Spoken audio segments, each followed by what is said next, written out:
Querido rector, ¿cómo estás? Buenas tardes. Querido Joaquín, muy buenas tardes. Qué gusto escucharte el día de hoy. No, qué bueno escucharte y verte. ¿Cómo estás? ¿Qué nos traes este martes, doctor?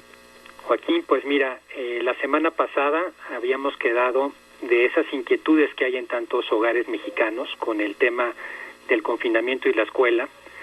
Y hoy te vengo a hablar, a darte algunos consejos, recomendaciones para los padres de familia que van a enfrentar ahora desde la casa este nuevo inicio del curso escolar, Joaquín. Recordando, doctor Lozano, que pues ni los maestros están preparados, ni los alumnos están preparados, ni los padres están preparados para esto. Así es, Joaquín. Así es, efectivamente, este es el tema, y yo quisiera sobre ese punto pues ayudar un poco con algunas ideas que puedan ser de ayuda en este programa para los papás, porque ahora tienen un papel mucho más importante, Joaquín. Así es, venga, doctor. Fíjate, Joaquín, que en algunos países del mundo ya había venido surgiendo en los últimos años una corriente que se llamaba el homeschooling, que significa la postura de ciertos padres de familia que se rebelan contra la educación impartida en instituciones privadas y públicas. Hoy podríamos decir que todos los padres de familia tenemos que hacerlo, porque la escuela a distancia no alcanza a todos los ámbitos de la educación. Y esto es lo delicado, Joaquín. Alcanza para la transmisión de conocimientos, pero no así para el desarrollo de habilidades, de la inteligencia emocional o de la escala de valores. Los hijos están todo el día en la cama, en principio con los papás las 24 horas, aunque hay casos, ya lo sabemos, de padres que tienen que salir de la casa a trabajar, dejando solos a los hijos, lo que complica más el proceso educativo por falta de control. Podemos decir, Joaquín, que el proceso educativo es una simbiosis en la que participan papás y colegio. Lo que ha sucedido es que en la situación actual la escuela ha perdido porcentaje y los papás tienen mayor responsabilidad en momentos cruciales para el desarrollo de sus hijos sin haberse preparado para ello. Comentábamos la semana pasada que un estudio de Stanford señala que la mayoría de lo que aprende un alumno en una institución educativa lo aprende fuera del aula. Eso quiere decir que lo que están aprendiendo nuestros hijos, lo que más les va a ayudar en la vida, no lo están aprendiendo en la pantalla, lo están aprendiendo de su vida en la casa. En ese sentido, el modo de enfrentar la crisis es fundamental para el futuro de nuestros hijos. Hoy quiero darte 7 ideas que me parecen muy importantes compartir para que los papás puedan enfrentar de mejor manera la situación actual. La primera idea, Joaquín, es mostrarnos como seres vulnerables. Como papás, buscamos proteger a nuestros hijos ocultando nuestro estado de ánimo ante el miedo, la pérdida económica, la incertidumbre o la confusión. Sin embargo, el momento actual es una gran oportunidad para que nuestros hijos puedan aprender algo de un valor incalculable. Cómo hacer frente a situaciones críticas con verdadera conciencia. Si yo me encierro en mi mundo emocional, envío el mensaje de que esconder las emociones es lo adecuado, de que mostrarlas no lo es. Hoy sabemos, y hay muchos estudios al respecto, la importancia de hacer fluir las emociones. Esto es humano. Estás dando permiso a tus hijos de conocerte. Tal vez no lo noten ahora que son más pequeños, pero cuando sean mayores, mostrar su vulnerabilidad les va a ayudar muchísimo, porque las emociones estancadas generan muchos problemas. Ahora bien, sentir miedo, inquietud y confusión, como papás, no implica quedarnos atrapados en ellos. Quiere decir que a pesar de esas emociones, podemos sacar algo de adentro de nosotros que es nuestro poder personal, nuestra capacidad de transformar esas situaciones. De nada sirve dar un discurso maravilloso a nuestros hijos, porque al final los seres humanos no nos quedamos con lo que se nos dice, nos quedamos con lo que vemos. Es una gran ocasión para que nuestros hijos vean, por un lado, nuestra vulnerabilidad y por otro, nuestra fortaleza. Y con eso su vida tomará otra dimensión, Joaquín. Un segundo consejo es no acercarnos a los hijos adolescentes desde el miedo. Es común que los papás eduquemos a los hijos adolescentes desde el miedo. Nos solemos anticipar con 1001 preocupaciones, imaginamos un futuro lleno de peligros y los sobreprotegemos. No les damos la oportunidad de descubrir los recursos que les pueden permitir abordar las vicisitudes de la vida. La aproximación con ellos es especialmente delicada en la adolescencia porque están en la etapa de la vida con el mayor estrés, lo que les daña su autoestima. Piensan que el mundo no tiene un lugar para ellos. Utilizan mucho, sobre todo esta generación actual, la palabra fracaso. Hay un miedo compartido con los papás de que no lleguen a nada, lo que se traduce en presión, estrés y estados de ansiedad. Por ellos, con ellos, Joaquín, la aproximación debe ser muy cuidadosa en 3 sentidos. Primero, con el ejemplo. Si te pido que te controles, como adolescente, me debo controlar. 2, desde un discurso positivo, optimista, lo necesitan mucho. Y tercero, sin preocuparnos demasiado por el futuro. Lo importante es lo que ocurre en el presente, y eso les va a augurar un buen futuro. Un tercer consejo, Joaquín, es cómo estás mirando a tus hijos. Hay una frase de Goethe que dice: trata a un ser humano como es y seguirá siendo lo que es, pero trátalo como puede llegar a ser y se convertirá en lo que está llamado a ser. Y aquí, Joaquín, a veces nos preguntamos por qué hay personas que han tenido acceso a una muy buena formación, pero que son mal educadas porque no tienen corazón. Y hay personas que no tuvieron el acceso a una buena formación, pero son extraordinariamente bien educadas. Todo depende de la mirada que nosotros tenemos con ellos. Nuestra mirada condiciona el desarrollo de todo el ser humano, porque representa nuestro sistema de creencias.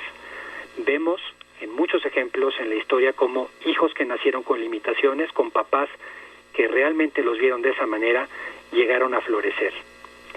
Un cuarto consejo, Joaquín, es cuidar la capacidad de atención de nuestros hijos. Este yo creo que es central, la capacidad de atención, que es la ventana al mundo exterior.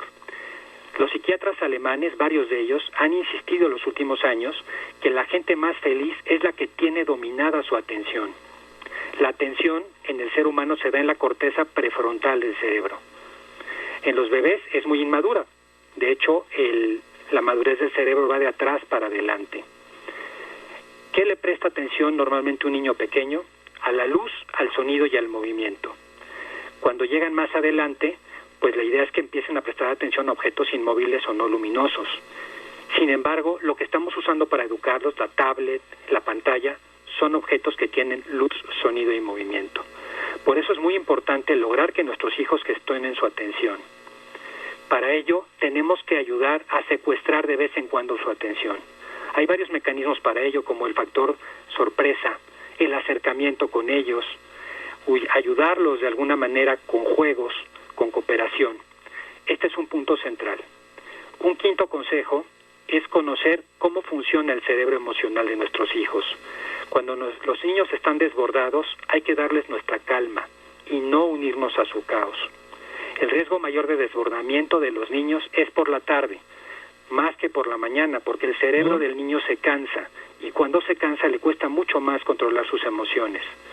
Lo que más les va a ayudar en ese sentido es que los padres hagan conexión con ellos y les den tranquilidad. Esto es muy importante porque en la medida que podamos darle esa atención a nuestros hijos y conectemos con ellos, el cerebro emocional se va a sentir atraído a los padres y los hijos van a recurrir siempre a ellos. Estamos asegurando una relación con nuestros hijos de muy largo plazo. Un sexto consejo, Joaquín, es evitar las vías de escape fáciles al estrés y al aburrimiento. Nuestros hijos están pasando por una enorme etapa de estrés y de aburrimiento, encerrados. Y normalmente esos estados lo que generan son vías de escape. Somos en cierta medida drogodependientes emocionales a experiencias vibrantes.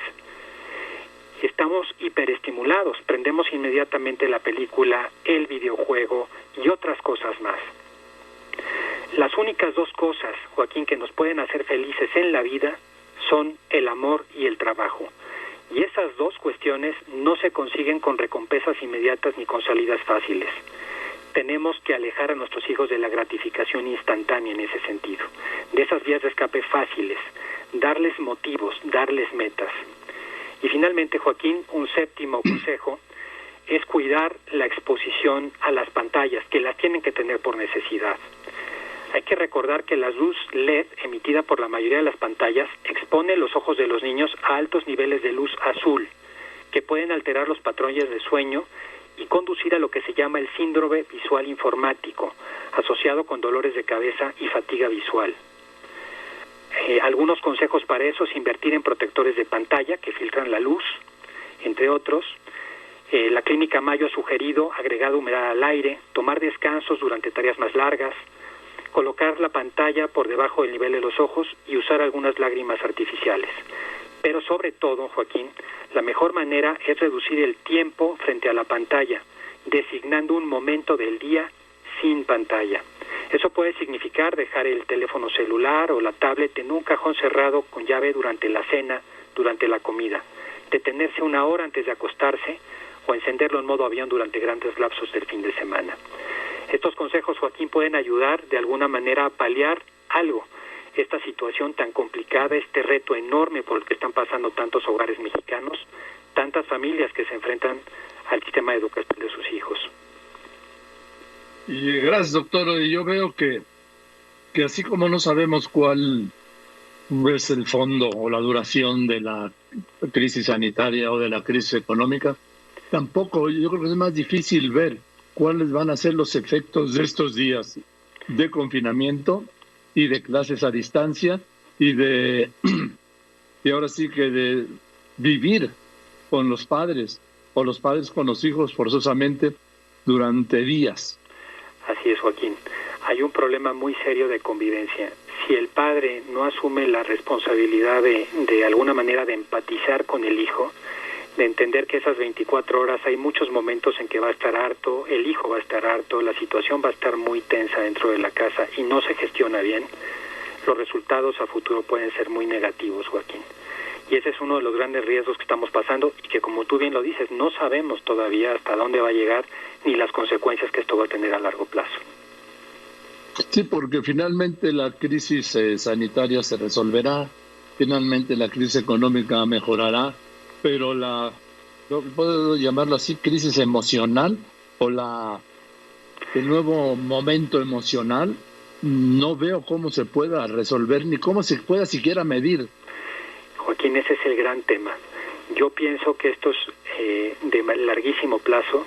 Yo lo veo igual que tú. Esta es la peor de las crisis. No es la sanitaria ni la económica, que son gravísimas. Esta va a durar más, es más profunda y afecta más el desarrollo de los países y de las sociedades. No nos damos cuenta hasta qué nivel están estresados los niños, Joaquín. Es una cosa impresionante. Si tuviéramos mediciones nos asustaríamos, Joaquín. Estamos viendo un momento muy difícil en este sentido. Tenemos que encontrar el mejor modo de irlo, por lo menos manejando, gestionando dentro de la casa. ¿Cómo se gestiona y se maneja dentro de casa? Mira, Joaquín, ¿con estos 7 puntos? Yo pienso que sí, Joaquín. Son 7 consejos que creo que pueden ser de mucha utilidad. De esos 7, 2 cosas que yo volvería otra vez a subrayar que me parecen muy importantes. Mira, por un lado, la conexión emocional con los hijos es muy importante. Entender que ellos requieren ver en sus papás alguien con quien están compartiendo una situación de desgaste, de tensión, de incertidumbre. No mostrarnos con esa fortaleza con los hijos, que a veces lo hacemos precisamente para protegerlos, pero que lo que hace finalmente es no darles a ellos una salida a las emociones. Ese es un tema fundamental. Y el segundo, Joaquín, cuidar mucho el tema de la atención.